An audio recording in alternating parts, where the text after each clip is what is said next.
finally come to Harry and Mike for the Sundays. Harry? Hi, Mikel. Hi. Can you hear me? Yeah, I can hear you. Yeah, okay, good. Mikel, talking about the Forest boss, Steve Cooper, who has a tremendous sort of reputation as a rising coach in the game, and he has cited Jose Seguera as his inspiration when he worked with him at Liverpool. And I know, obviously, you know Jose from your time at Barcelona. And I think one of the things Steve was talking about was how you have to come up with a plan for your club and your team, and whatever you do, you stick with it. That's something he learned from Jose. And I was just wondering your sort of recollections of Seguera, and it seems to me that's one of your principles you have at Arsenal. You stick with your beliefs and go with it. Yeah, well, I think you have to stick a plan that it has to be shared, agreed, and it has to be defended by all the members of the organization. That's first of all, and it has to be agreed. And then it has to be the best plan for that club. It's not the best plan for a manager or the best plan for a coach, because it doesn't work. And that has to be fitted, first of all, respecting the history and the tradition of that club and the philosophy of that club, and then what you want to add, bring, and evolve within that. But I agree that once you have the direction and the set and the idea clear, don't move too much from it. You can adapt to it, which is necessary, and evaluate all the time throughout the process, but stick to your strengths as well.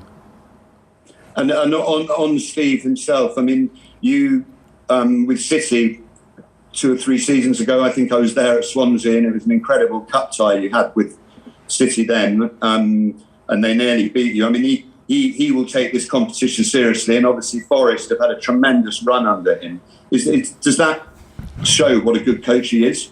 Absolutely, and I have made the players aware already, and the work that Gary and the coaching staff have done since they joined the club, and what we're going to expect. But we take this competition very seriously too.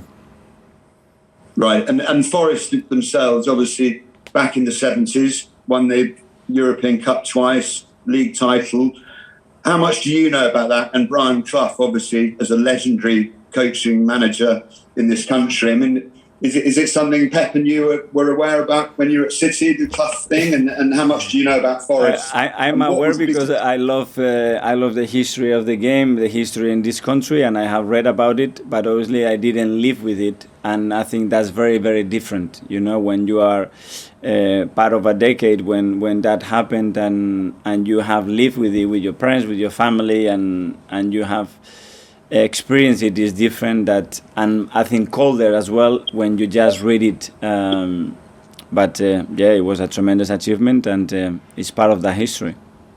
I mean, it's incredible to think they won the European Cup twice, and we know Arsenal have still to win it. And you know, that's what I'm saying. And now you are telling me this, and I knew about it, but I said, it's a big achievement, but this is not enough to probably.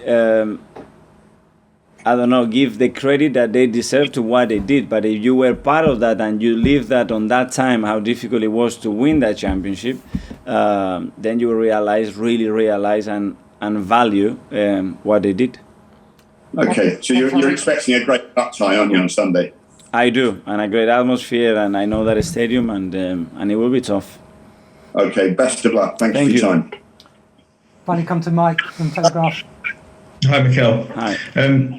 On these rearranged games, I mean, do you agree with the view that if you have an arranged game in the window, your opponents might have signed a player which they wouldn't have had if they played you originally? Would you agree that they probably shouldn't be allowed to play in those games? It's a really tricky one. What about if you have 3 major injuries? That the players that they were able to play on that game, and then they cannot play. But you have to sign some players because they have 3 Achilles tendons. What do? You play with academy players, then it's not fair either. So listen, we live in a world that we cannot control certain things. The calendar can be difficult. One day you were going to play maybe with crowd, maybe without crowd. A lot of things have changed, and we have played through that. So I think this is the smallest of the problems. This is how I would define it. Okay. In your cup ties so far, you picked Bernd Leno. Has this been a particularly tricky time for him? Obviously, and a real test of his character to be behind Aaron in the goalkeeping pecking order. Like for any other player that doesn't play regularly, and the situation has changed. But what we expect from players is to try to turn the situation around and show that we are wrong and they have the capacity to play and they deserve to play. And every time they have the opportunity to do that, show that, and that's the best way to put your point across. Have you seen him being positive? Has he still got the same attitude towards training, even though he's not in the team? Yes, and that's difficult to ask, and but what we expect from every single player, and we have to help them as well, because I think the mental side and the approach that you have with players when they play more or less is something that you have to be very conscious of, and I think we have a big part on that as well. We spoke to you a few weeks ago where you said if there was the opportunity to tweak the squad in January, but are you saying that if the opportunity comes around, you could do more than that maybe, and really make long-term acquisitions as well as just tweaking it? We want to improve our squad in every transfer window, and we want to have a better squad balance in every transfer window.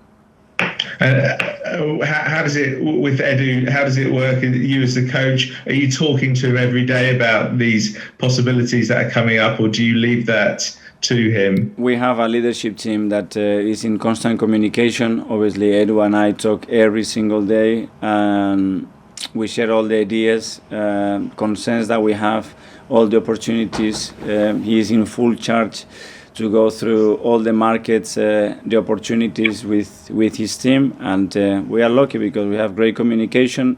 We know each other now for a few years.